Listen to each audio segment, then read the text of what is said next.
Welcome friends. প্রথম দফার ভোটে আগের দিন অর্থাৎ আজকে আমাদের ভোটকর্মী বন্ধুরা বিভিন্ন জায়গায় ডিউটি করতে গেছেন। আমি প্রথমেই তাদের জন্য শুভেচ্ছা জানাই এবং তাদেরই মধ্যে আমাদের একজন বন্ধু বা আমাদের সহকর্মী, তিনি 216 কাঁথি দক্ষিণ বিধানসভা ক্ষেত্রের অন্তর্গত একটি বুথে আজকে ডিউটি দিতে গেছেন। আমি গোপনীয়তার জন্য তার নাম এবং বুথ নাম্বারটি গোপন রাখলাম, কিন্তু উনি 216 কাঁথি দক্ষিণে ডিউটি করছেন এবং এই ফর্মটি আমাকে জাস্ট কিছুক্ষণ আগে মেল করেছেন। ফর্ম M21 নিয়ে আমি এর আগে ভিডিও দিয়েছি, কিন্তু এখানে বেশ কিছু স্ট্রাকচার চেঞ্জ হয়েছে। আমি লাইভ সেটা একটু আপনাদের সাথে শেয়ার করতে চাই। যেমন প্রথমে আপনি এখানে পোলিং স্টেশন নাম্বার লিখবেন, বিধানসভা ক্ষেত্রের নাম লিখলেন, এখানেও বিধানসভা ক্ষেত্রের নাম আপনি লিখলেন। এরপরে আপনি যখন আরসিতে জমা দেবেন কি কি ফরম্যাটে জমা দিতে হবে এখানে সেটা ক্লিয়ারলি বলে দেওয়া আছে। যেমন 3টে মেশিন আপনি কটা করে জমা দিচ্ছেন, নর্মালি এগুলো একটি করেই জমা দেওয়া হয়। এবার যদি কোনো ক্ষেত্রে আপনার মেশিন খারাপ হয়, যদি 3টেই মেশিন চেঞ্জ করতে হয়, তাহলে 3টেরই নম্বর 2222 হবে। যদি মক পোলের সময় কোনো একটি মেশিন খারাপ হয় তাহলে সেক্ষেত্রে সেটার নম্বর 2 হবে, বা ভোট চলাকালীন যদি ভিভিপ্যাট খারাপ হয় তখন ভিভিপ্যাটটা চেঞ্জ হয়, এটা হয়তো 2 হবে। এইভাবে যদি এগুলো মাল্টিপল হয় সংখ্যা, তখন সেটা আপনি সেইভাবে লিখবেন। নর্মালি 3টি এক হয়। এবারে মাই ক্লিয়ার ব্যাগ বলে একটি কনসেপ্ট, অ্যাকচুয়ালি মাই ক্লিয়ার ব্যাগের কনসেপ্ট গত লোকসভা ভোটে 2019 লোকসভা ভোটেও ছিল। সেখানে বিভিন্ন বিধানসভা ক্ষেত্রের মধ্যে মাই ক্লিয়ার ব্যাগের যে কন্টেন্ট, তার মধ্যে কী কী জিনিস ভোটে ফেরত দিতে হবে, এটা একটু বিভিন্ন রকম ছিল। তো এখানে যেটা বলা হচ্ছে, মাই ক্লিয়ার ব্যাগ মানে একটা সাদা প্লাস্টিকের একটা ব্যাগ থাকে, আপনার বোতাম আটকানো যে ব্যাগগুলো থাকে ফয়েল জাতীয়, তার মধ্যে কি কি ভরে আপনাকে জমা দিতে হবে, বা এগুলো অ্যাকচুয়ালি ওর মধ্যেই ভরা থাকবে। যখন আপনাকে দেবে এই কভারগুলোও ওর মধ্যে ভরা থাকবে। তো তার মধ্যে প্রথম হচ্ছে স্পেশাল বুকলেট। স্পেশাল বুকলেট মানে যেটা আমরা স্টিচ বুকলেট বা বুকলেট 1 যে ভিডিও আমাদের সাথে শেয়ার করেছি, যেটা আপনার কোনো ফর্ম যার মধ্যে আপনি ছিঁড়তে পারবেন না, সেই স্টিচ বুকলেটটা ফিল আপ করে এই মাই ক্লিয়ার ব্যাগ, ওই যে ব্যাগটা দেবে সেই ব্যাগের মধ্যে ভরে দিতে হবে। 17C আপনারা জানেন, সেটা 2 কপি, আমি আগেও বলেছি 2 কপি তার মধ্যে ভরে ফেরত দিতে হবে। প্রিজাইডিং অফিসার ডিক্লারেশন, যেটা আমরা বলি পার্ট 1 থেকে পার্ট 4 টোটাল ডিক্লারেশন, সেটাও 2 কপি আপনার ওর মধ্যে ভরে দিতে হবে। PS05 এর যেটা নতুন ফরম্যাট, যেটা আমি লেটেস্ট ভিডিও দিয়েছিলাম PS05 এর, সেই নতুন ফরম্যাটের PS05 একটা দিতে হবে। প্রিজাইডিং অফিসারের ডায়েরি প্রত্যেকটা কভারের মধ্যে ভরে দিতে হবে, একটা দিতে হবে।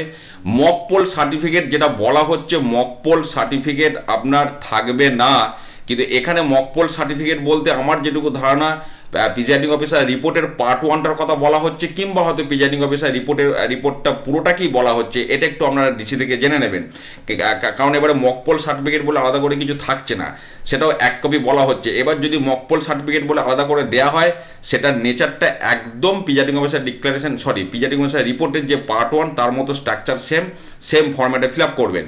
তারপরে যেটা বলা হচ্ছে সেটা অত্যন্ত গুরুত্বপূর্ণ, 17A যেটা থাকার কথা স্ট্যাটুটরি কভারে, সেই 17A বুকলেটটা to be taken out from statutory cover and inserted in my clear bag. অর্থাৎ স্ট্যাটুটরি কভারের যেটা দ্বিতীয় আইটেম থাকে, ফর্ম 17A কে কভারের মধ্যে ভরে রাখতে হয়, সেটা বলছে স্ট্যাটুটরি কভারের মধ্যে রাখা চলবে না, সেটাকে মাই ক্লিয়ার ব্যাগের মধ্যে ভরে দিতে বলা হচ্ছে।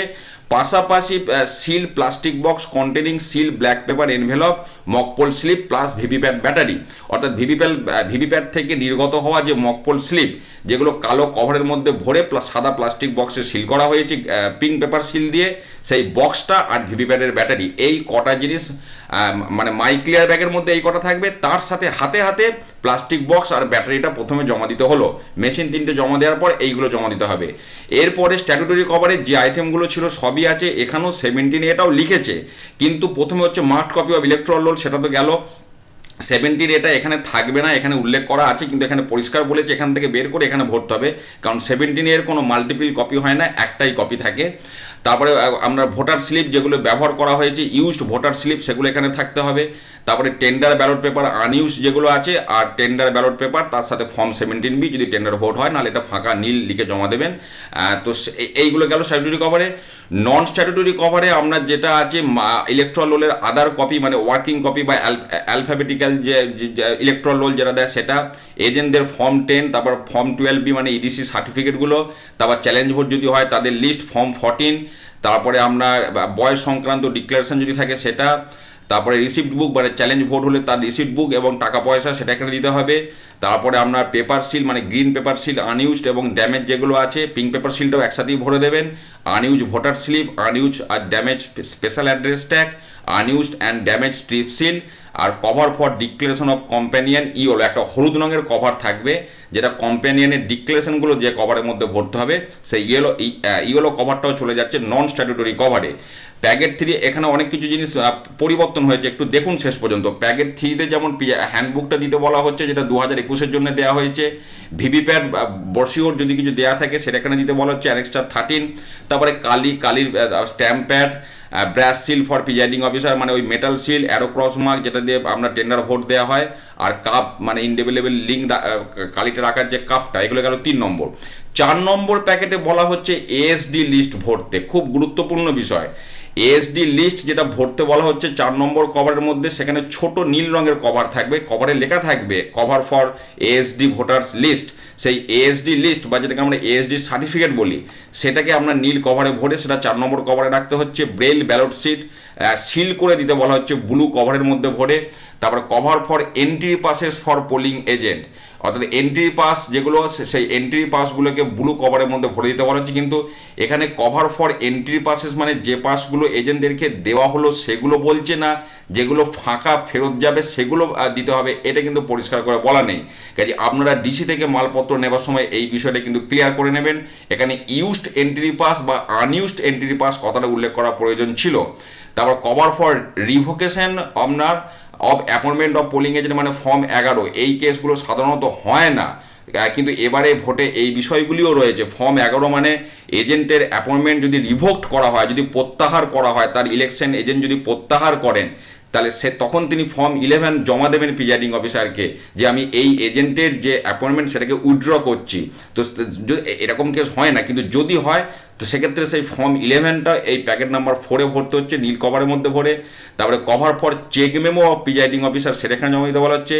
Cover for list of polling material সেটা জমা দিতে বলা হচ্ছে। Cover for other relevant paper, অন্যান্য যে পেপারগুলো আছে বাদবাকি সেগুলো ভরে আমরা সমস্ত 4 নম্বর প্যাকেটে জমা দিতে বলা হচ্ছে। এবং তারপর এখানে handed over signature of presiding officer, এখানে সই করে ডিস্টিংগুইশিং মার্ক দেবেন, পোলিং স্টেশন নাম্বার, আর যিনি জমা দেবেন তার এখানে নাম আর সিগনেচার। তাহলে আমরা যে M21 দেখেছিলাম, যেটা অরিজিনাল ইসিআইয়ের যে ইনস্ট্রাকশন ছিল, সেখান থেকে কিন্তু অনেকটাই ডিফার করছে এই ফর্ম M21। আমি যা যা এখানে আছে ব্ল্যাঙ্কটা আপনাদের সাথে শেয়ার করলাম, কিন্তু কীভাবে এটা ফিল আপ করবেন, কীভাবে কাজ করবেন, বা কোন বিষয়গুলো এখনও একটু ডাউট রয়েছে যেটা জেনে নিতে বলা হচ্ছে। যেমন 17-এ এখানে দিতে বলা হচ্ছে, আবার এখানে আইটেমটাকে রাখাও হয়েছে, এখানে যেটা রাখাটা উচিত হয়নি। তো এই বিষয়গুলো আপনারা কিন্তু অবশ্যই ডিসিতে ক্লিয়ার করে নেবেন, নেবার সময় ভালো করে দেখে নেবেন যেখানে কী কী আইটেম আছে, সেখানে কোনো জায়গাটা অস্বচ্ছ রয়েছে কিনা। তো যাই হোক, আমি এই ভিডিও শেষ করার আগে আমার সেই বন্ধুকে আবার ধন্যবাদ জানাতে চাই যিনি বুথ থেকে সরাসরি ছবি তুলে মেল করে পাঠিয়েছেন বাকি ফেজের ভোটকর্মী বন্ধুদের সহায়তা করার জন্য। আপনাকে অসংখ্য ধন্যবাদ জানাই সকলের পক্ষ থেকে দিয়ে আমি এই ভিডিও শেষ করছি। ভালো থাকুন, সুস্থ থাকুন, ধন্যবাদ।